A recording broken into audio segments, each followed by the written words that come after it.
আপনার মোবাইলের এই কলিং বাটন যেটা দিয়ে আপনি সবসময় কল করে থাকেন, এটার এমন 5টি ফিচার রয়েছে যেগুলো ইউজ করার পর আপনি বলবেন बवाल चीज है बे।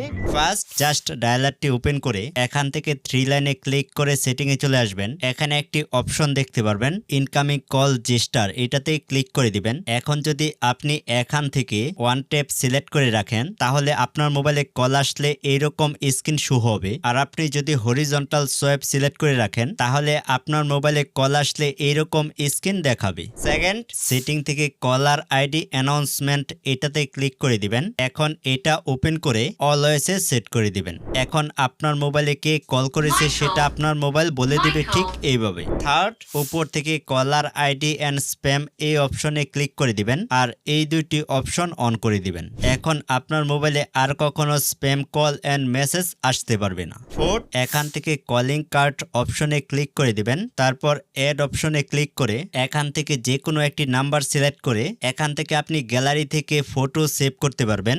এখন এই নাম্বারে কল দিলে এন্ড কল আসলে এইরকম ছবি সহ স্ক্রিন শো হবে। ফিফথ, সবার নিচে একটি অপশন দেখতে পারবেন ফ্লিপ টু সাইলেন্স, এটাতে ক্লিক করে দিবেন আর এখান থেকে এই অপশনটি অন করে দিবেন। এখন আপনার মোবাইলে কল আসলে আপনি যদি কলটি রিসিভ করতে না চান তাহলে জাস্ট ফোনটি ফ্লিপ করে রাখলেই সাইলেন্ট হয়ে যাবে। তো এখনই ট্রাই করতে পারেন আর আপনার ফ্রেন্ডকেও শেয়ার করে দিতে পারেন।